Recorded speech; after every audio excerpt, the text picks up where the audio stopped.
सभी प्यारे व्यूअर्स का वेलकम है YED के एडिटोरियल क्लास में, जहां पे इंग्लिश के द हिंदू के एडिटोरियल्स को आप मेरे साथ पढ़ते हो ताकि दिमाग से इंग्लिश का डर निकले और कॉन्फिडेंस अपने अंदर आप फील कर सको।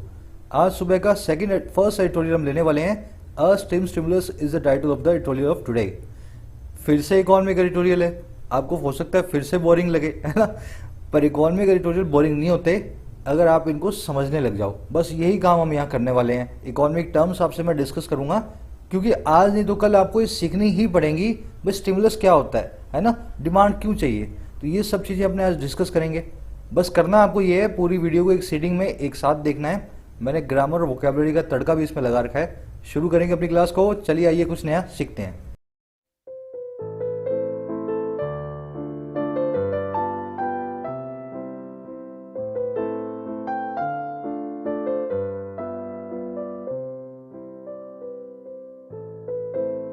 कह रहे अ स्लिम स्टिमुलस।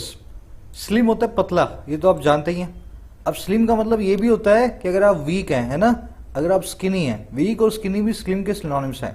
एक और सिनोनिम है इसका कैडावरस। कैडावर का मतलब होता है लाश। देखो कैडावर मतलब लाश, है ना, कैडावर मतलब लाश। अगर कैडावरस हैं आप, तो आप किसी डेड बॉडी के जैसे स्लिम है। डेड बॉडी क्या होती है, धीरे धीरे बहुत जो है ना सूख जाती है। तो कैडावरस जो है एक नया एडजेक्टिव बना दिया हमने कैडावर से, मतलब बहुत ही स्लिम। कह रहा बहुत ही कमजोर सा पतला सा स्टिमुलस आया है। स्टिमुलस होता है एनकरेजमेंट, इंसेंटिव, थोड़ा सा प्रोत्साहन, थोड़ा सा स्टिमुलेशन, है ना। तो कह रहे सरकार ने अर्थव्यवस्था में एनकरेजमेंट फूकने की कोशिश की है, स्टिमुलस डालने की कोशिश की है, लेकिन वो बड़ा ही स्लिम है, वो बड़ा ही वीक है। आगे क्या कह रहा है ऑन सेंटर्स मूव्स पर डिमांड। कह रहे हम बात कर रहे हैं सेंटर की उस मूव पे, सेंटर की उस हरकत पे जो डिमांड को स्पर करने की है, जो मांग को, डिमांड को थोड़ा सा प्रोवोक करने की है ना। यहाँ पे टू जो है मिसप्रिंट है, होना चाहिए बीच में। मैंने जहां से कॉपी किया रात में वहां पे इन्होंने नहीं लगाया था, शायद सुबह में ये सही कर देंगे अपनी वेबसाइट पे। तो कह रहा है on centre's move to spur demand. Spur word को समझ लेना, जब जब किसी चीज को आप स्पर करोगे ना, उस चीज को आप बढ़ावा दोगे, प्रोवोक करोगे, इंसाइट करोगे, कोज करोगे, ट्रिगर करोगे। चलिए आगे बढ़ते हैं। आज कुछ लोगों को मैं क्लियर करूंगा कि डिमांड क्यों चाहिए, है ना। दिमाग अब ये डिमांड आप पढ़ तो लेते हो हर एडिटोरियल में, पर है क्या ये समझना है इसको आगे जाके। चलो आगे बढ़ते हैं इसके टाइटल पैराग्राफ की तरफ। कह the government can not wait for the pandemic to ease to loosen the purse strings further. कह रहा हमारी जो सरकार है ना, कैन नॉट वेट, नहीं कर सकती वेट, अब और इंतजार नहीं कर सकती।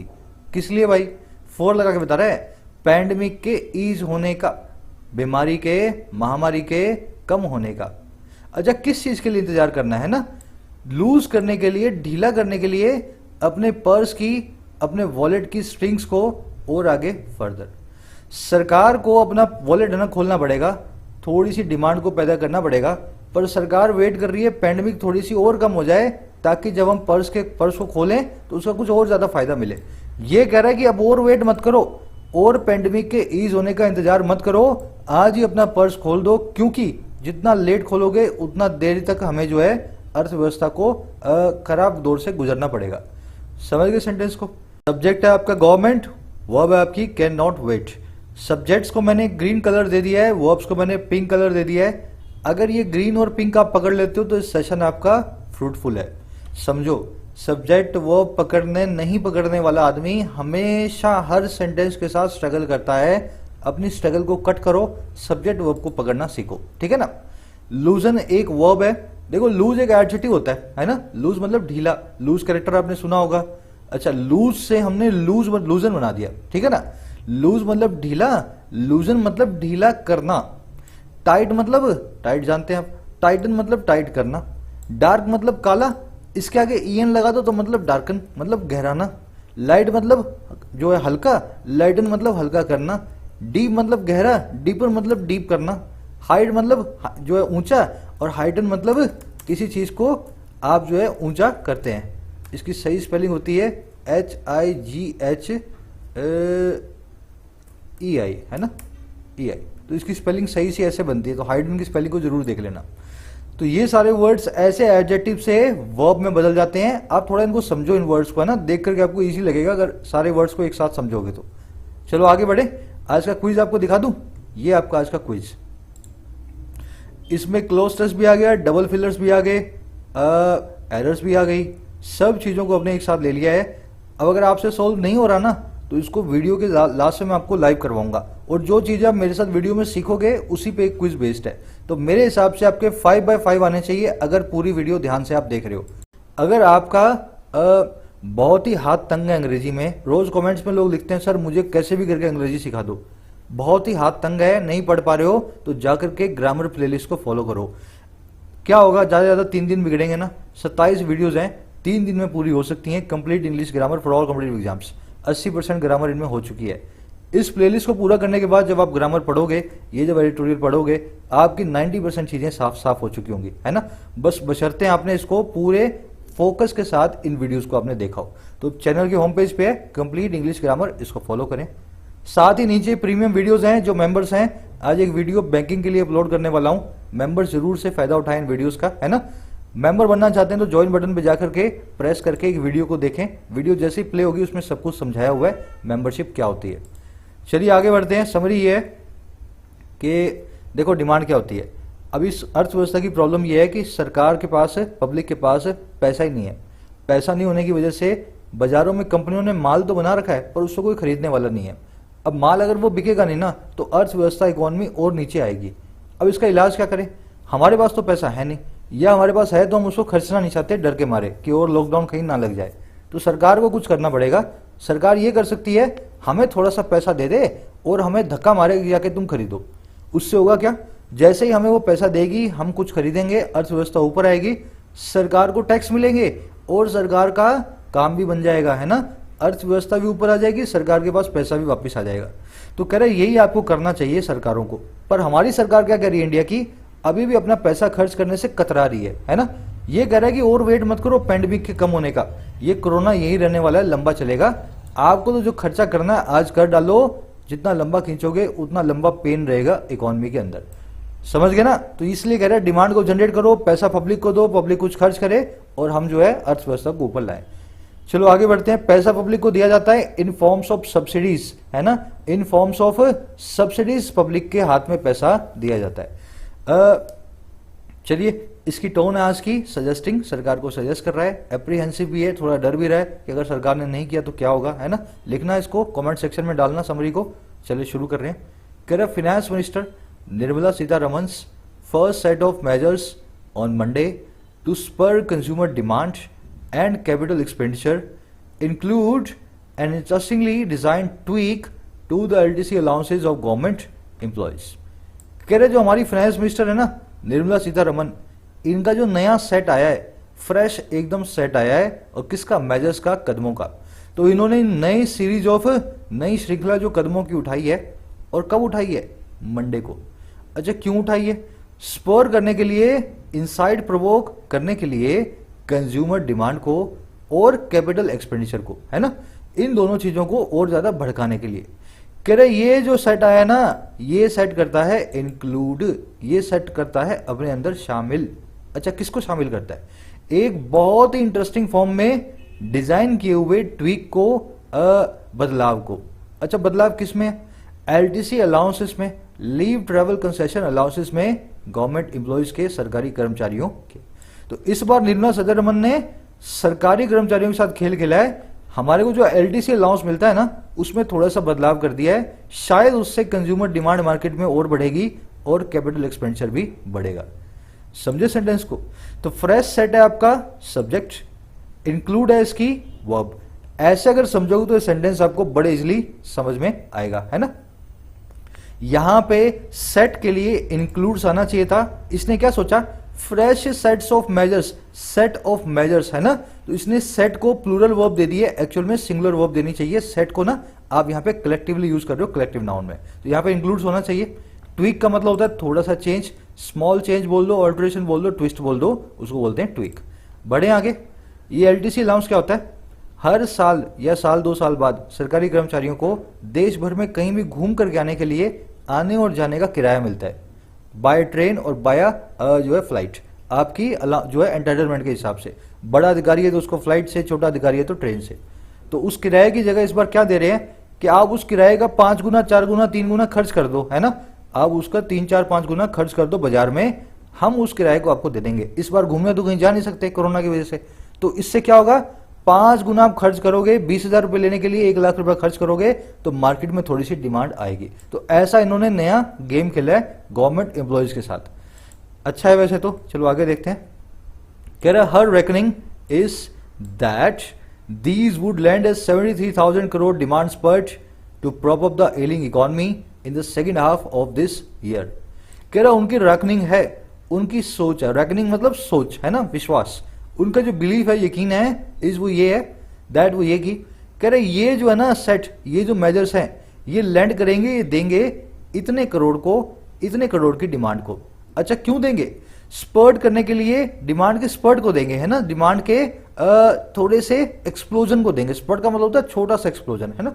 अच्छा क्यों देंगे, ताकि प्रॉप अप कर पाए, सपोर्ट कर पाए हमारी झूलती हुई बीमार अर्थ इकोनॉमी को, अर्थव्यवस्था को सेकेंड हाफ में इस साल के दूसरी 6 माह के अंदर।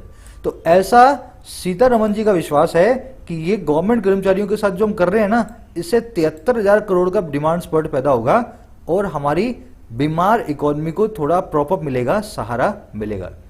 समझे सेंटेंस को। तो रेकनिंग की वर्ब है इज, दीज की वर्ब है वुड, लेंट, है ना। आज दूसरे वर्ड देखते हैं इसमें। स्पर्ट करना मतलब होता है थोड़ा छोटा सा बर्स्ट करना। जब आप स्पर्ट होता है ना किसी चीज में, तो हल्के से बर्स्ट के साथ, एक्सप्लोजन के साथ वो चीज बड़ी होती है ना, रश करती है।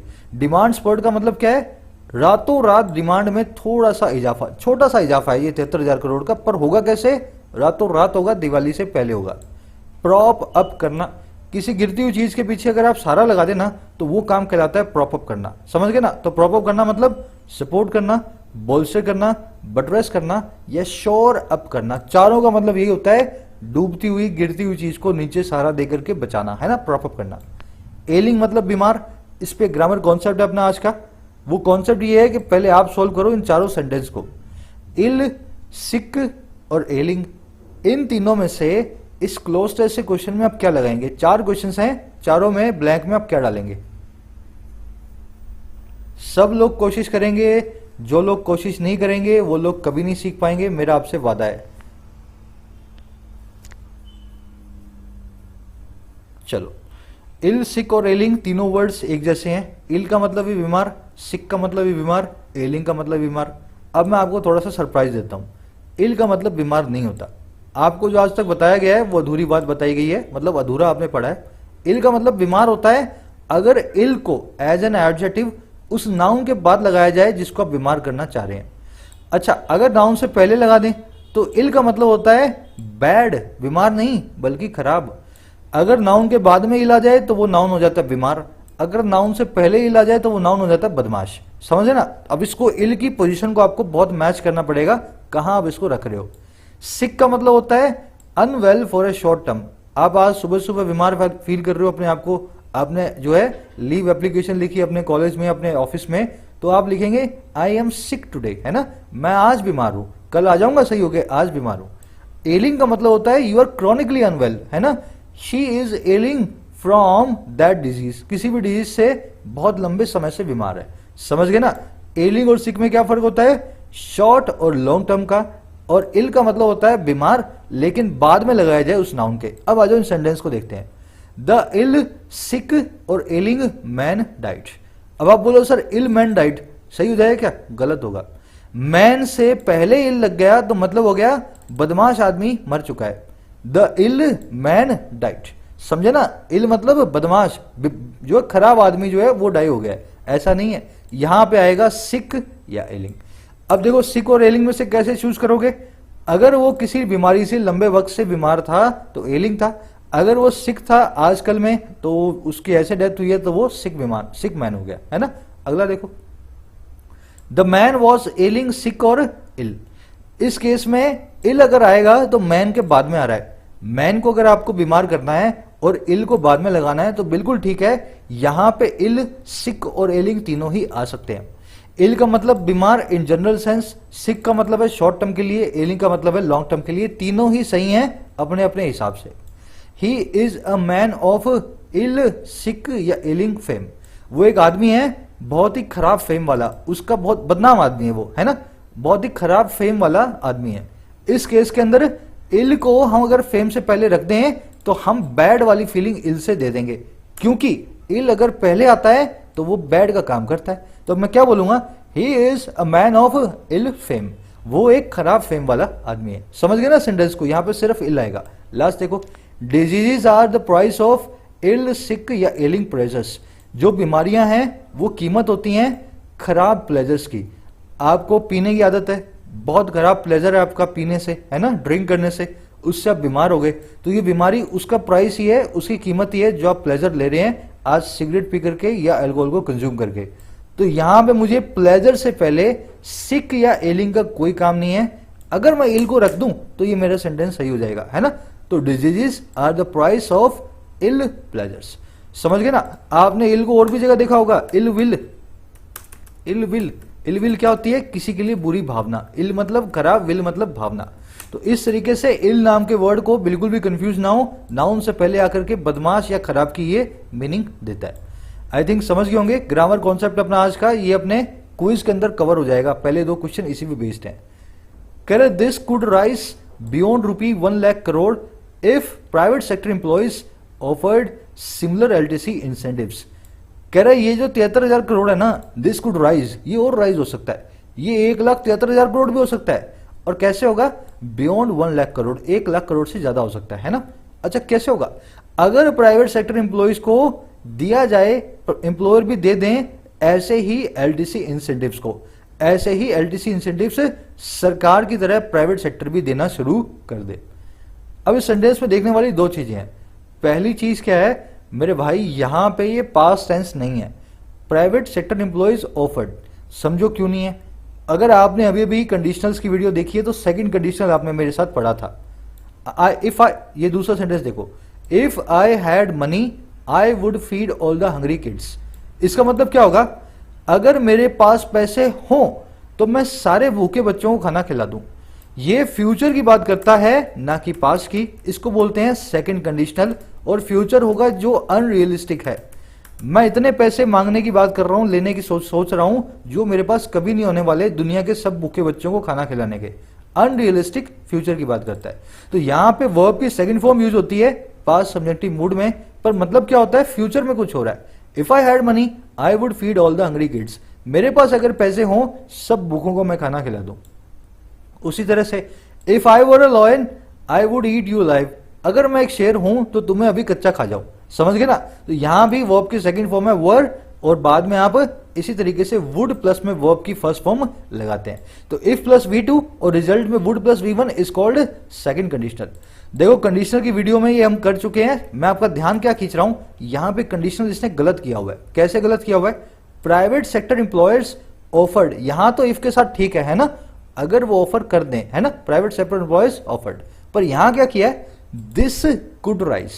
देखो यहां पे सेकंड कंडीशन में स्ट्रिक्टली हमें वुड ही लगाना चाहिए, कुड को यूज नहीं करना चाहिए। तो मुझे लिखना चाहिए this would rise beyond ₹1 lakh crore. समझ गए। तो सेकंड कंडीशनल अगर आपके एग्जाम के हिसाब से देखा जाए तो सेंटेंस गलत है, यहां पे वुड आना चाहिए कुड की जगह। आगे बढ़ेंगे। देखो कंडीशनल फर्निचर्स में करवा चुका हूं। जो लोग यूं सोच रहे हो सर हमें तो आता ही नहीं, तो यार करवाया हुआ है, समझाया हुआ है ग्रामर सीरीज में, क्यों नहीं आता तुम्हें। अब मेरा आपसे सवाल है, अगर आप अभी के अभी मैं इफ आई हैड मनी की जगह हैव लिख दूं और वुड फीड की जगह विल फीड कर दूं, if I have money I will feed all hungry kids. इसका मतलब हो जाएगा मेरे पास पैसे हों तो मैं सबको अभी खाना खिला दूं। जैसे ही मेरे पास पैसे आएंगे मैं सबको खाना खिला दूंगा, है ना। ये बन जाता है फर्स्ट कंडीशनल। आपको मुझे बताना है डिफरेंस क्या होता है सेकंड और फर्स्ट कंडीशनल में। ये अभी मैंने इसकी स्ट्रक्चर चेंज की ना, सेकंड से फर्स्ट बना दिया। फर्स्ट और सेकंड में फर्क क्या होता है, फ्यूचर में दोनों एक ही बात कर रहे हैं, फिर भी इनमें एक फर्क है। जरूर बताना एक सेंटेंस के अंदर हिंदी में अंग्रेजी में जैसे लिखना हो कमेंट में डालना। चलो आगे बढ़ते हैं। जिसको ये डिफरेंस समझ नहीं आया ना वो कंडीशनल समझ ही नहीं सकता, कभी भी नहीं समझ पाएगा। कह रहा with industrial output slipping for the 6th month in a row in August, the clamor for new stimulus measures had been growing ahead of a particularly bleak festive season। कह रहा विद के साथ ही इंडस्ट्रियल आउटपुट के slip होने के साथ ही, फिसलने के साथ ही। अच्छा कैसे फिसल रहा है? 6वें महीने में लगातार अगस्त के अंदर, तो अगस्त के अंदर लगातार 6 महीने से इंडस्ट्रियल आउटपुट के स्लिप होने के साथ ही हुआ क्या? कह रहे जो क्लेमर है ना, जो शोर है, किसके लिए? नए स्टिमुलस के लिए, नए सरकार की तरफ से एनकरेजमेंट के लिए, बढ़ावे के लिए, ऐसे मेजर्स के लिए। कह रहे ये क्लेमर जो है ना पास परफेक्ट कंटिन्यूस टेंस में ग्रो होता जा रहा था। अच्छा कब ग्रो हो रहा था? अहेड ऑफ से पहले, एक पर्टिकुलरली खास कर बहुत ही उदासी भरे फेस्टिव सीजन के। तो 6 महीने से पब्लिक गुहार लगा रही है कि आप स्टिमुलस दो, इंडस्ट्री गुहार लगा रही है, क्योंकि फेस्टिव सीजन इस बार बड़ा उदासी भरा है, ब्लीक है। दिवाली के टाइम किसी को मजा नहीं आएगा अगर पैसे जेब में नहीं होंगे। आप स्टिमुलस ऐसा दे दो ताकि हमारे पास पैसा आए, दिवाली अच्छे से सेलिब्रेट करें। समझ गए सेंटेंस को? क्लेमर वर्ड की वर्ब है had been growing, past perfect continuous tense. कोई काम पास्ट में भी हो रहा था, पास्ट में भी हो चुका है ना? अच्छा क्लेमर वर्ड के मतलब क्या होते हैं? Loud cry, noise, commotion, ruckus. आगे बढ़ते हैं। ब्लीक मतलब उदासी भरा, एकदम सॉम्बर हो, ग्लूमी हो, फुल ऑफ सैडनेस हो। कह रहे but this package which will cost the exchequer about 0.2% of GDP, taking overall fiscal support through the pandemic to 1.7% of GDP, may not be as persuasive as have been envisaged. कह रहे लेकिन जो ये package है ना, ये 72 लाख करोड़ और 1 लाख करोड़ जो हम सोच रहे हैं, ये जो पैकेज है जिसका सरकार की कीमत चुकाएगा, जो सरकार जिसके लिए, विच विल कॉस्ट, और कितना? एक्सचेकर को 0.2% हमारी जीडीपी का। एक्सचेकर मतलब होता है सरकारी खजाना, है ना, ट्रेजरी। कह रहे जिसकी कीमत सरकारी खजाने को पड़ेगी 0.2% हमारी जीडीपी का। अच्छा कैसे पड़ेगी? टेक करते हुए टोटल फिजिकल सपोर्ट को, टोटल फाइनेंशियल सपोर्ट को इस पेंडेमिक के दौरान 1.7% इस जीडीपी के। तो कह रहे ये जो पैकेज है ना, मे नॉट बी, हो सकता है ना हो उतना परसुएसिव, उतना इफेक्टिव, उतना कन्विंसिंग जितना हमने सोचा है, जितना एनविजेज किया जा चुका है। समझे सेंटेंस को? तो कह रहे ये पैकेज उतना परसुएसिव नहीं होने वाला जितना आपको लग रहा है। 0.2% ही जीडीपी का, इससे ज्यादा हमें जरूरत थी। सेंटेंस में देखने वाली चीजें, पैकेज की वर्ब है मे नॉट बी, विच की वर्ब है विल कॉस्ट। एक्सचेकर का मतलब है सरकार का खजाना, ट्रेजरी, इसके लिए वर्ड अपने पास कॉफर्स, है ना, सरकारी खजाने के लिए मतलब कॉफर्स। अच्छा टेकिंग प्रेजेंट पार्टिसिपल है, विच विल कॉस्ट की साइमल्टेनियस वर्ब है टेकिंग, है ना। जब ये सरकार को कॉस्ट करेगा उसी वक्त ये ले जाएगा हमारे फिजिकल सपोर्ट को इतने परसेंट पे, है ना। एज के बीच में हमेशा एडजेक्टिव की जो है पॉजिटिव डिग्री को लगाएं। इनके बीच में परसुएसिव आएगा, मोर परसुएसिव नहीं आ सकता। इनके बीच में स्मार्ट आएगा, स्मार्टर नहीं आ सकता। इनके बीच में फास्ट आएगा, फास्टर नहीं आ सकता, ठीक है ना। एज के बीच में हमेशा पॉजिटिव डिग्री ऑफ एडजेक्टिव। तो परसुएसिव का मतलब होता है कन्विंसिंग या इफेक्टिव, बहुत ही जो यकीन भरोसे में लेने वाला हो, वो परसुएसिव कहलाता है। एनविशेस्ट होता है जिसकी आपने परिकल्पना की हो, अज्यूम किया हो, इमेजिन किया हो, पहले से सोचा हो। Enhancing the centre's capital expenditure in specific sectors by 25,000 crore from the existent level of 4.12 lakh crore is laudable. अब देखो सरकार की अच्छाई कर रहा है, बड़ाई कर रहा है, कह रहा है इनहांस करने का जो काम है ना, सरकार के कैपिटल एक्सपेंडिचर को, सरकार के उस खर्चे को जो सरकार सड़कों पे, पुलों पे, ब्रिजेस पे करती है, पब्लिक एक्सपेंडिचर करती है बड़े लेवल का, कह रहा है इसको जो इनहांस करने का जो काम है ना, बड़े एक्सपेंडिचर को खास सेक्टर्स में, और कैसे 25,000 करोड़ से, है ना, इतना इसको इनहांस किया है। और कहां से इनहांस किया है? जो एक्सटेंट लेवल है, जो हाल का दर्जा है 4.12 लाख करोड़ का, कह रहे ये जो इनहांस करने का काम है ना, ये भी लॉडेबल है, प्रशंसनीय है, प्रशंसना के लायक है। समझ गए ना। तो 4.12 लाख करोड़ के पुल, हाईवे, ब्रिज बनवाने वाली थी सरकार इस साल। सरकार ने क्या बोला? हम 25,000 करोड़ और ज्यादा बनवाएंगे ताकि इकोनॉमी में थोड़ा और पैसा डिमांड आ सके। कह रहा बड़ा अच्छा काम किया, लॉडेबल है, प्रशंसनीय है। लॉडेबल वर्ड को नोट करें। एनहांसिंग आपका सब्जेक्ट, इज आपकी linking verb, laudable subject complement. कह रहा but pandemic restrictions have affected the ability to get new projects going. कह रहा लेकिन जो पैंडेमिक की रिस्ट्रिक्शंस हैं, जो लॉकडाउन्स हैं, कह रहा इन्होंने अफेक्ट किया है, बुरे तरीके से प्रभावित किया है हमारी एबिलिटी को, हमारी ताकत को गेट गोइंग करने की, नए प्रोजेक्ट्स को शुरुआत करने की, नए प्रोजेक्ट्स की, है ना। तो get the new projects going, तो हम नए प्रोजेक्ट्स को शुरुआत ही नहीं कर पा रहे हैं क्योंकि इतने लॉकडाउन आ रहे हैं, इतनी रेस्ट्रिक्शंस हैं, आने जाने की सामान की नए प्रोजेक्ट शुरू नहीं हो रहे हैं। तो ये हो सकता है 4 और ये 5 लाख करोड़ हम अच्छे से खर्च ना कर पाए सरकार। समझ गए सेंटेंस को, आगे बढ़े। कर till August just about 1.34 lakh crore of budgeted capex had been spent। कह रहा अगस्त तक महज इतने लाख करोड़ का बजटेड कैपिटल एक्सपेंडिचर जो है ना उसको स्पेंड किया गया है, उसको खर्च किया गया था। तो 4.12 लाख करोड़ में से आधे साल के अंदर हम केवल जो 1.34 लाख करोड़ है ना इतना ही कर पाए हैं खर्च। समझे मेरी बात को। केपेक्स क्या होता है, ये जो आपने ऊपर देखा ना कैपिटल एक्सपेंडिचर, उसकी शॉर्ट फॉर्म होती है फाइनेंस में केपेक्स। समझ गए ना। केपेक्स क्या है, सरकार का बड़े स्केल का खर्चा जिसमें पब्लिक इंफ्रास्ट्रक्चर को सरकार खड़ा किएगी, है ना। तो capital expenditure is equal to capex. आगे बढ़ते हैं, सिंपल है। कर the same problem plex the 12,000 crore offered as interest free 50-year loan to states for capital spending over the next 6 months। कह रहे यही प्रॉब्लम जो है ना, यही लॉकडाउन रिस्ट्रिक्शन की जो प्रॉब्लम है, यही प्लेग करती है, परेशान करती है उस 12,000 करोड़ को जिसको ऑफर किया गया है बिना इंटरेस्ट के 50 साल के लोन के तरह। अच्छा किसको, हमारी स्टेट्स को। अच्छा क्यों, ताकि ये भी कैपिटल स्पेंडिंग कर पाए, कैपिटल एक्सपेंडिचर कर पाए अगले 6 महीने के दौरान।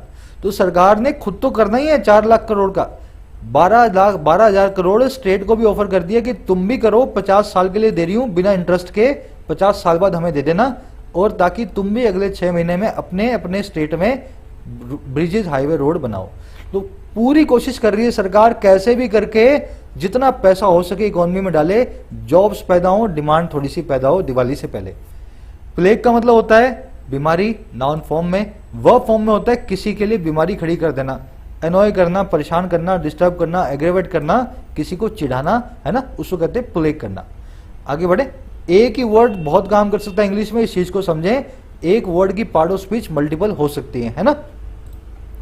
कह रहा with states, while states have been allowed to use these loans to pay off existing contractors' dues, the amounts on offer are unlikely to have an impact। अब ये 12,000 करोड़ की बात कर रहा है। कह रहे जहां स्टेट्स को अलाउ किया गया है कि वो यूज करें इन लोन्स को, इन 12,000 करोड़ रुपयों को, ताकि पे ऑफ कर दें, वो चुकता कर दें हाल में जो कॉन्ट्रैक्टर हैं उनकी ड्यूज को। जिन ठेकेदारों से स्टेट्स ने काम करवाया उनके बकाये को चुकता कर दें इस 12,000 करोड़ से, ऐसा अलाउ कर दिया गया है ना। कह रहे जहां ऐसा हुआ है, कह रहे जो अमाउंट ऑफर में की है ना, ये जो 12,000 करोड़ की अमाउंट है ना, कह रहे ये बहुत अनलाइकली है कोई भी इंपैक्ट को पैदा करने के लिए। तो कह रहे जो पैसा जो सरकार ने स्टेट्स को दिया है वो बहुत थोड़ा है।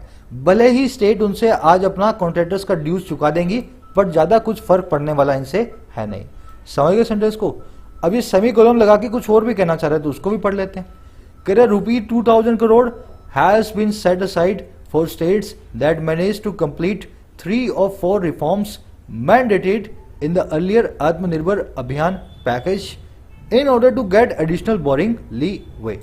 तो इसने क्या किया, 12,000 करोड़ में से 2,000 करोड़ को सेट असाइड कर दिया, साइड में रख दिया सरकार ने उन स्टेट्स के लिए जो मैनेज करेंगी 4 में से 3 स्टेप्स को, 3 रिफॉर्म्स को, सुधारों को। वो सुधार जिनको मैंडेट किया गया, जरूरी बनाया गया है हमारे आत्मनिर्भर भारत पैकेज के अंदर, है ना। तो इसने क्या बोला, 4 में से 3 सुधार तुम कर दो, 2,000 करोड़ ले जाओ। जो कर देगा वो 2,000 करोड़ ले जाएगा। अच्छा क्यों ले जाएगा ये काम क्यों होगा, ताकि उसको एडिशनल बोरिंग का लीवे मिल सके और ज्यादा कर्जा लेने का उसको स्कोप मिल सके। तो पूरे 12,000 करोड़ नहीं दे रहा स्टेट को, कह रहे पहले दूंगा 2,000 करोड़, फिर तुम आत्मनिर्भर अभियान को पूरा करके दिखाओ, 4 में से 3 स्टेप पूरे कर दो, फिर आना बाकी के 10,000 करोड़ की बात करना, ऐसे दूंगा तुम्हें 12,000 करोड़। तो कह रहा है कुछ ज्यादा फर्क नहीं पड़ने वाला, क्योंकि इतनी हमारी सुथरी स्टेट्स है नहीं जो सारा काम कर देंगी, ये पैसे भी नहीं लेंगी और भूखी पड़ी रहेंगी। समझ गए ना, कहने का मतलब ये है। अब देखो सेंटेंस में देखने वाली चीजें, वर्ड देखो, सब्जेक्ट वर्ब तो मैं बोलने की जरूरत नहीं है, अगर मिला रहे हो तभी ये सेंटेंस समझ में आएगा, नहीं तो सब कुछ फेल है ये, है ना। जो समझा रहा हूं ना कुछ भी काम का नहीं है आपके। स्टेट की verb have been allowed, amount की वर्ब आर, 2,000 करोड़ की verb has been set aside, that की वर्ब मैनेज। ये 4 चीजें सबसे इंपॉर्टेंट है पकड़ना। अब वर्ड देख लो सारे क्या क्या करते हैं। लीवे मतलब स्कोप, फ्रीडम, एल्बो रूम। आपको किसी काम को करने का दायरा मिलता है ना, किसी काम को करने की छूट मिलती है, तो उसको अंग्रेजी में बोलते हैं लीवे, है ना, लीवे। इन ऑर्डर टू मतलब इस काम को करने के लिए, अच्छा, पे ऑफ क्या होता है इसको मैं थोड़ा सा डिटेल में बताऊंगा। ये पे में बनने वाली सारी की सारी फ्रेजल वर्ब्स, इडियम्स और फ्रेजेस हैं पे नाम की वर्ब पे। सबको एक एक करके हम सीखते हैं ताकि जिंदगी भर के लिए हम याद कर सके, है ना। पहला है अपना पे ऑफ, जस्ट अ मिनट। तो पे ऑफ का मतलब होता है, पे ऑफ का मतलब होता है चुकता कर देना, टू रीपे इन फुल। किसी चीज का पूरी तरह से चुकता कर देंगे ना जब आप पैसा, तो आप पे ऑफ करते हैं, समझ गए ना। पे ओ डबल एफ, ध्यान देना सिंगल एफ नहीं, यहां पे ओ डबल एफ आता है। पे अप क्या होता है, ये भी रीपे करना होता है, इसका मतलब भी होता है टू रीपे, पर कैसे, अनविलिंगली। मजबूरी में जब आपकी कोई आपके कॉलर्स पकड़ के आपको मारे पीट करके आपसे पैसा ले ले, तो आपसे वो पे अप करवा रहा है, समझ गए ना। तो पे अप कब होता है, जब आप किसी से पैसा ऐसे लेते हो जो आपको देना नहीं चाह रहा, समझ गए ना। उगाही करना उसको कहते हैं पे अप करवाना। पे ऑफ आप अपनी इच्छा से करते हो, पे अप अपनी इच्छा के बिना करते हो, ऐसा समझ लें। अच्छा, पे बैक, पे बैक का मतलब होता है चुकता करना। इसको पे ऑफ और पे अप दोनों का सिनोनिम मान सकते हो, तो इसका मतलब भी रीपे करना ही है, ज्यादा कुछ फर्क है नहीं तीनों में। इसको आप पे बैक को पे ऑफ और पे अप दोनों की जगह रख सकते हो। तो ये तो हो गए अपने अलग, है ना। अब देख लो इनसे बनने वाले सारे के सारी इडियम्स। पे कोट टू समवन, किसी को कोट पे कर देना, है ना, इसका यही मतलब होगा ना। इसका मतलब होता है टू फ्लैटर समवन। कोर्ट मतलब दरबार, किसी का दरबारी बन जाओ आप, किसी की चापलूसी करो। और फ्लैटर क्यों करो, टू गेट एन फेवर, किसी फेवर को, एहसान को उनसे लेने के लिए। अगर किसी एहसान को लेने के लिए आप उनकी चापलूसी करो तो आप पे कोर्ट करते हैं, आप उनके दरबारी बन करके, कोर्ट में जैसे दरबारी होते हैं ना, उस तरीके से आप उनकी चापलूसी करते हैं, समझ गए ना। तो उसको ऐसे याद रखें, to pay court to someone, to flatter someone, to get an favour, get a favour, है ना, उसका एहसान लेने के लिए उसको चापलूसी करना। पे फॉर इटसेल्फ, अपना कॉस्ट बराबर करना।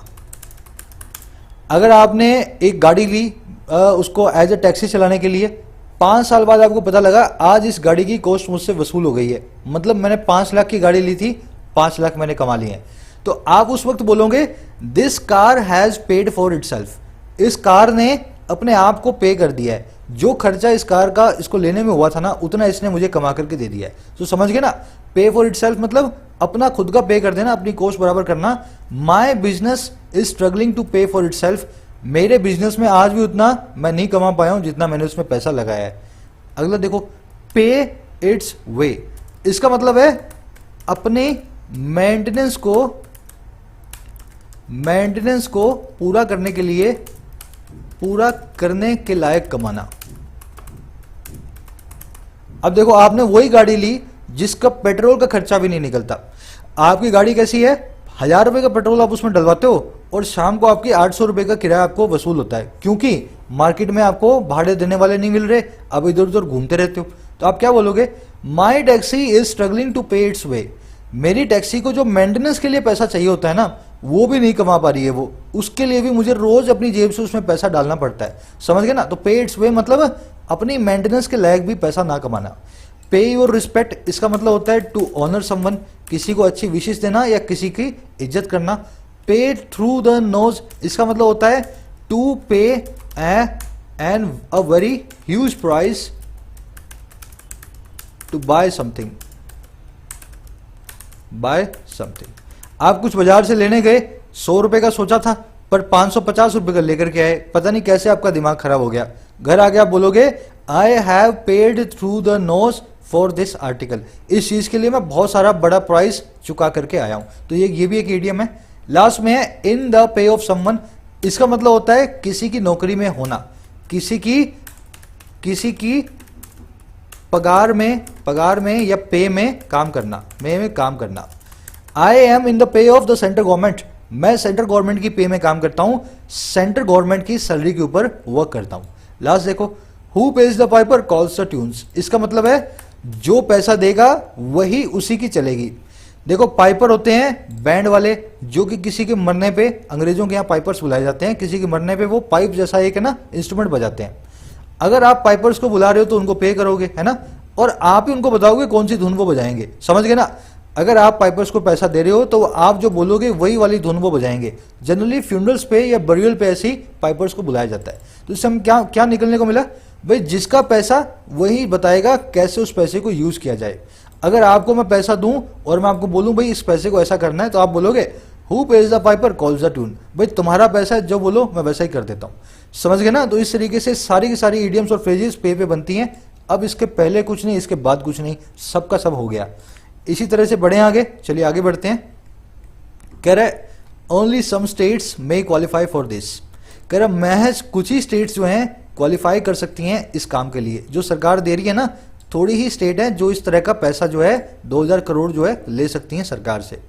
कह रहे too many conditions also pervade the consumption push, बहुत सारी जो रिस्ट्रिक्शंस हैं, कंडीशंस हैं, ये भी परवेड करती हैं, ये भी बुरे तरीके से अफेक्ट करती हैं कंजम्पशन के पुश को, कंजम्पशन करने के दबाव को।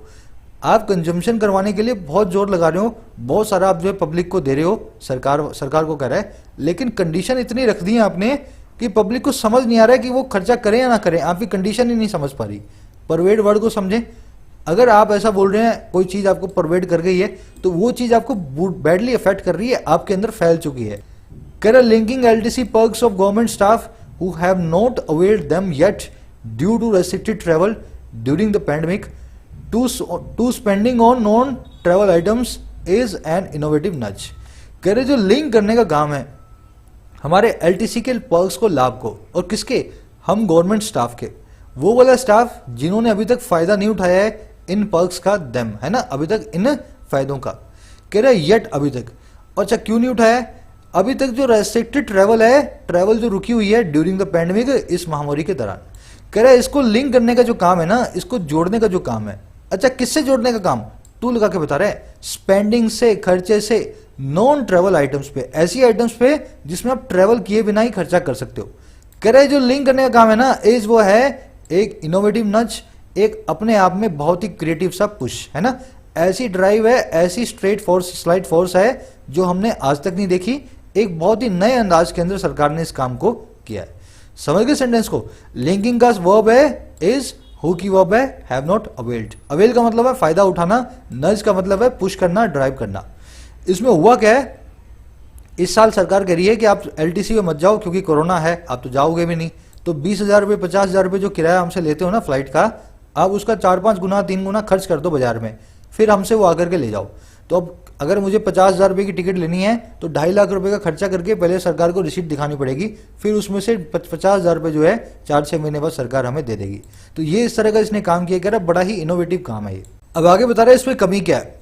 कह रहा but requiring them to spend 3 times their return ticket fares under LTC on goods and services, attracting at least 12% GST from GST registered vendors may be too prescriptive and overlooks the reluctance towards discretionary spending due to the low visibility on the economic prospects। लंबा sentence है, ध्यान से समझना। कह रहे लेकिन उनसे ऐसी रिक्वायरमेंट आपने कर दी है सरकारी कर्मचारियों से कि 3 गुना वो स्पेंड करें अपने वापस आने की टिकट का, है ना। और कैसे स्पेंड करें? एलटीसी के ऊपर स्पेंड करें। और कैसे करना है? गुड्स एंड सर्विसेज पे, है ना, ऐसी चीजों पे, माल और सामान पे जो अट्रैक्ट करती हैं 12% जीएसटी को। अच्छा कहां से अट्रैक्ट करती हैं? जीएसटी रजिस्टर्ड वेंडर से, ऐसे वेंडर से जहां से जीएसटी रजिस्टर्ड है। तो इसने बोला कह रहा है इनसे ऐसी जो रिक्वायरमेंट आपने कर दी है ना कि आप जो है 3 गुना पैसा पहले खर्च करके आओ, कह रहे ये रिक्वायरमेंट है ना, मे भी हो सकता है बहुत ही प्रिस्क्रिप्टिव हो, बहुत ही ज्यादा कंडीशन भरी हो। और ये जो रिक्वायरमेंट है ना, ये रिक्वायरिंग करने का जो काम है, ये ओवरलुक भी करता है, नजरअंदाज भी करता है उस रिलक्टेंस को, उस अनिच्छा को, अनविलिंगनेस को जो है हमारी डिस्क्रिशनरी स्पेंडिंग की, मन मर्जी की स्पेंडिंग की। अच्छा क्यों? कारण से कम विजिबिलिटी के, कम दिखाई देने के इकोनॉमी के आने वाले भविष्य को, प्रोस्पेक्ट्स को। तो कह रहे आपने इतनी बड़ी रिक्वायरमेंट रखी है, शायद सब लोग इसका फायदा ना उठाएं क्योंकि आज की डेट में इकोनॉमी के प्रोस्पेक्ट से सब डरे हुए हैं। हम डिस्क्रिशनरी स्पेंडिंग नहीं करना चाहते। आपने बोला 3 गुना डिस्क्रिशनरी स्पेंडिंग करो, शायद सब लोग ऐसा काम ना करें। तो कह रहा है ये जो काम है ना बहुत प्रिस्क्रिप्टिव हो सकता है, फुल ऑफ रूल हो सकता है, बर्डनसम हो सकता है, अथॉरिटेटिव हो सकता है। आई थिंक समझ गए होंगे, है ना। प्रिस्क्रिप्टिव वर्ड को नोट कर लेना, एडजेक्टिव है। ओवरलुक का मतलब नजरअंदाज करना, रिलक्टेंस मतलब आपकी अनिच्छा, अनविलिंगनेस, हेजिटेशन, डिस्क्रिशनरी मतलब मन मर्जी वाला। ये डिस्क्रिशनरी स्पेंडिंग वो स्पेंडिंग होती है जिसकी आपको जरूरत नहीं है। आप देखो घर के लिए कुछ आटा दाल लेके आ रहे हो, शुगर लेके आ रहे हो, जो भी अपना किराना का सामान है वो ला रहे हो, वो आपकी एसेंशियल स्पेंडिंग है, उसको आप रोकोगे नहीं। डिस्क्रिशनरी स्पेंडिंग क्या है? आपने आज जो सोचा जी मैं नया एसी ले लेता हूं, अब नहीं लोगे तो आप मरोगे नहीं, है ना। एसी लेना है ये आपकी उसके लिए है, तो ये डिस्क्रिशनरी स्पेंडिंग है। तो कह रहा कोई नहीं करना चाह रहा डिस्क्रिशनरी स्पेंडिंग, इतनी कंडीशन मत लगाओ, सीधे सीधे पैसा दो ताकि ये डिस्क्रिशनरी स्पेंडिंग करें। आगे बढ़े, कह रहा eligible employees may find the scheme complex and too expensive to avail. हाल में जो एम्प्लॉइज हैं हो सकता है वो फाइंड करें इस स्कीम को बहुत ज्यादा कॉम्प्लेक्स और बहुत ज्यादा महंगा अवेल करने के लिए। मेरा खुद का एग्जांपल लो, मैं नहीं करने वाला हूं इसको, मुझे बहुत कॉम्प्लेक्स लग रही है। और दूसरा जो पैसा देगी ना सरकार 1 साल बाद देगी, आज तो पैसा ही नहीं है सरकार के पास। तो मेरे जैसे बहुत सारे एम्प्लॉइज हैं जिनको लग रहा है ये स्कीम जो है बिना काम की है, बहुत कॉम्प्लेक्स है और बहुत एक्सपेंसिव है अवेल करने के लिए, है ना, बड़ी ही महंगी है इसका फायदा उठाने के लिए। कह रहा one hopes the government has more in its quiver to expedite recovery. कह रहा कोई भी होप करेगा कि सरकार के पास और कुछ भी है इसके तरकश में, इसके क्विवर में, इसकी जेब में, एक्सपीडाइट करने के लिए, तेजी से लाने के लिए, रिकवरी को और तेज बनाने के लिए। कह रहा है हर इंसान आज की डेट में यही होप कर रहा है, यही आशा कर रहा है सरकार से कि इसके पास और भी हो इसके क्यूअर में, ताकि और ज्यादा तेजी से रिकवरी करवा सके। क्यूअर क्या होता है? आपका आर्सेनल, वो जो आप तरकश होती है ना, हिंदी बोलते हैं, जिसमें आप अपने तीर रखते हो। तो कह रहा है सरकार की जो तरकश है, जो केस फॉर होल्डिंग एरोज है, जो क्यूअर है, जो आर्सेनल है, हर आदमी ये सोच रहा है उसमें और भी तीर होंगे। अभी सरकार मार नहीं रही है उनको, शायद मारेगी आने वाले टाइम के अंदर। एक्सपीडाइट मतलब तेज करना किसी चीज को, क्विकन मेक समथिंग हेस्टी। कह रहा waiting too long for the pandemic to ease before loosening the purse strings further could extend the pain. कह रहा वेट करने का जो काम है, वर्ब के आईएनजी फॉर्म सब्जेक्ट बन के आई है, जेरंड है। कह रहा वेट करने का जो काम है बहुत लंबा, बहुत ज्यादा, और किसके लिए? पैंडेमिक के लिए, कि वो ईज होगी, कि वो कम होगी। अच्छा कब? कह रहे इससे पहले कि लूज किया जाए पर्स की स्ट्रिंग्स को, हमारे वॉलेट को ढीला किया जाए, सरकारी वॉलेट को और ज्यादा फर्दर। कह रहे जो वेट करने का काम है ना, ये एक्सटेंड कर देगा, बढ़ा देगा इस पेन को, इस दर्द को। तो जो दर्द अभी इकोनॉमी में है और बढ़ जाएगा अगर सरकार ने अपना पर्स ढीला नहीं किया और इंतजार करती रही कोरोना के कम होने का। कर the focus should not just be on Conjuring a trickle down stimulus from those with their jobs and savings intact, but also on relief measures for those without। कह रहा फोकस है ना केवल होना चाहिए कंजर करने पे, पैदा करने पे, ले आने पे एक ट्रिकल डाउन स्टिमुलस को, ऊपर से नीचे तक बह करके आने वाले स्टिमुलस को। अच्छा कहां तक? कहां से कहां तक? उन लोगों से जिनके पास अपनी जॉब्स हैं, जिनकी नौकरियां भी बची हैं, और या फिर जिनकी सेविंग्स इंटैक्ट हैं, जिनकी बचत अभी की अभी उन्होंने खर्च नहीं किया। कह रहा फोकस महज इस टाइप के लोगों पे नहीं होना चाहिए। सरकार सारा फोकस उन पे कर रही है जिनके पास पैसा है कि आप पैसा खर्चो। कह रहा फोकस उन पे भी करना चाहिए, रिलीफ मेजर्स पे, उन लोगों के लिए जिनके पास ये दोनों चीजें नहीं है। आप ऐसा करो ना, कुछ आज बेरोजगारों को बेरोजगारी भत्ता दे दो अच्छा सा, आप जो है गरीबों को या ऐसे बिजनेसेस को पैसा दे दो जो बंद होने की कगार पे हैं, ना जिनके पास सेविंग है, ना जिनके पास जॉब्स हैं। कुछ ऐसा करो, उनको भी फोकस में लाओ, ना केवल इन लोगों को फोकस में लाओ जिनके पास नौकरियां हैं। गवर्नमेंट कर्मचारियों को 20-20, 50-50 हजार रुपए दे रही है, जिनको ऑलरेडी 1 लाख रुपए सैलरी मिलती है महीने की, उनको देने से क्या होगा? उनको दो जिनके पास नौकरियां नहीं है। आपको उन पर भी फोकस करना है। कंजरिंग करने का मतलब होता है समन करना, प्रोड्यूस करना, किसी चीज को पैदा करना। ट्रिकल डाउन होता है आप ऊपर से कोई बूंद टपकाओ, वो टपकती हुई थोड़ी थोड़ी करके नीचे आएगी, उसको कहते हैं ट्रिकल डाउन। तो ऐसा स्टिमुलस चाहती है, ऊपर से सरकार 100 रुपए डाले, गरीब तक 10 रुपया नीचे पहुंचे, है ना, ट्रिकल डाउन स्टिमुलस मिले। कह रहा है even the IMF has been urging countries to spend now to diminish the damage. कह रहे यहां तक कि IMF भी अर्ज कर रही है देशों को कि वो स्पेंड करें अभी, ताकि कम कर पाए इस डैमेज को, इस पूरे के पूरे नुकसान को। इंटरनेशनल मॉनेटरी फंड भी यही कह रहा है जितना खर्चा हो रहा है तुम कर दो, सरकारों को कह रहा है, ताकि डैमेज कम से कम हो सके। कह रहा avoiding spending now to maintain physical discipline and prevent a rating downgrade seems sensible, but if the underlying edifices of the country's growth story crumble in the process, a future downgrade will become inevitable. ये सबसे complicated sentence है, ध्यान से देखना। कह रहा avoid करना spending को अभी, ताकि मेंटेन कर पाए फिजिकल डिसिप्लिन, है ना, फाइनेंशियल अनुशासन को। कह रहा है ऐसी अवॉइड करें अभी स्पेंडिंग कि फाइनेंशियल अनुशासन बना रहे और प्रिवेंट कर सके रेटिंग के डाउनग्रेड को। हमारे को रेटिंग मिलती है दुनिया भर की कंपनियों से, तो ऐसे रेटिंग के डाउनग्रेड को हम अवॉइड कर सकें। कह रहा है ऐसा अगर काम अगर अब हम सरकार हमारी अभी कर रही है ना, स्पेंडिंग को अवॉइड कर रही है, कह रहा है ये सेंसिबल दिखता है दिखने में, ये जरूर हमें देखने में बिल्कुल सही लगता है, लेकिन अगर अंडरलाइंग एडुफिस जो है, अगर नीचे छुपा हुआ जो ढांचा है हमारी कंट्री की ग्रोथ की स्टोरी का, विकास की कहानी का, वो क्रम्बल हो गया इस प्रोसेस में, ढह गया इस प्रोसेस में, तो एक फ्यूचर डाउनग्रेड जो है ना वो इनएविटेबल हो जाएगी, उसको कोई रोक ही नहीं सकता। सरकार डर रही है कि दुनिया भर की कंपनियां गवर्नमेंट की रेटिंग को कम ना कर दें। सरकार अगर पैसा खर्च कर देगी तो रेटिंग कम हो जाती है ना, तो सरकार स्पेंड करना अवॉइड कर रही है। कह रहा हो सकता है ये सेंसिबल दिखे आपको, लेकिन अगर इस चक्कर में इकोनॉमी का भट्टा गोल हो गया, हमारा एडुफिस जो है, स्ट्रक्चर जो है, जो अंडरलाइंग है, जो नीचे बसा हुआ है बेस में कंट्री की ग्रोथ स्टोरी का, वो क्रम्बल कर गया, तो ऐसी डाउनग्रेड आएगी जिसको आप रोक भी नहीं पाओगे, इनएविटेबल होगी। जिससे आप डर रहे हो वही काम आने वाले काम में टाइम में होने वाला है। समझ गए सेंटेंस को? कभी कभी थोड़ा नुकसान करना पड़ता है ताकि फ्यूचर में जो है बड़ा फायदा हो। तो कह रहा है आज थोड़ा नुकसान कर लो, नहीं तो बड़ा नुकसान होगा फ्यूचर के अंदर, थोड़ा फायदा आज मत देखो। अंडर लाई करना मतलब, अंडर मतलब नीचे, लाई मतलब किसी चीज का बिछा हुआ होना। अंडर लाई मतलब नीचे बिछा हुआ होना, इनहेरेंट होना, बेस में होना, लेटेंट होना, हिडन होना, है ना। एडुफिस मतलब स्ट्रक्चर होता है, ढांचा होता है, कंस्ट्रक्शन होती है, किसी भी चीज का फ्रेमवर्क होता है, उसको कहते हैं एडुफिस। क्रम्बल मतलब ढह जाना, ब्रेक इनटू पीसीज हो जाना, कोलैप्स हो जाना, शैटर हो जाना, इनएविटेबल आप जानते हैं।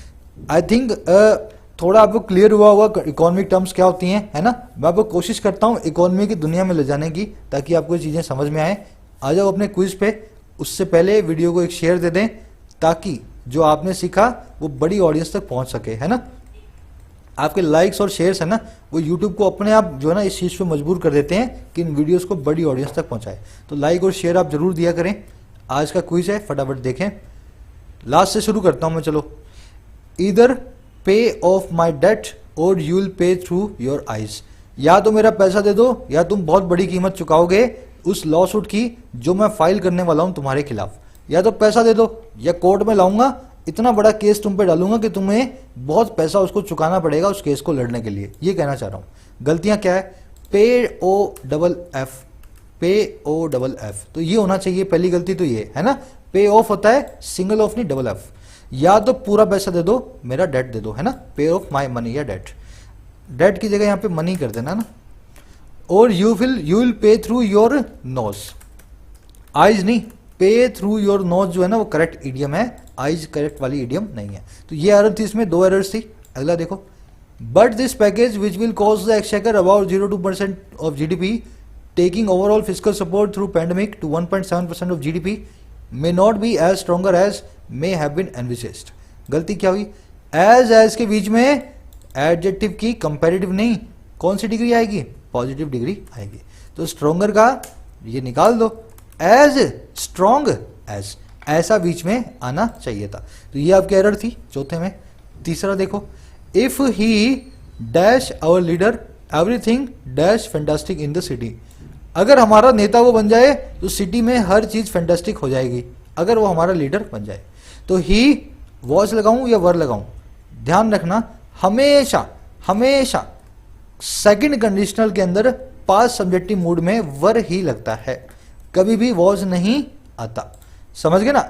इफ ही वर और लीडर एवरीथिंग, यहां पे आएगा वुड प्लस V1, तो would be fantastic in the city. तो डी आपका आंसर है, सही आंसर आपका डी है ना। इस तरह से इसको अपने ग्रीन कर देते हैं।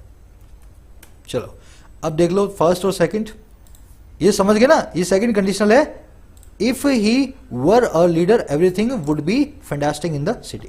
विल भी हो नहीं सकता, ये फर्स्ट बन जाता। वॉज हो नहीं सकता और वुड हैव बिकम भी नहीं हो सकता, क्योंकि ये भी क्या है, पास्ट की बात कर रहा है, वुड हैव बिकम नहीं, यहां पे वुड बी होगा, फ्यूचर की बात होगी। Fine words dress dash deeds.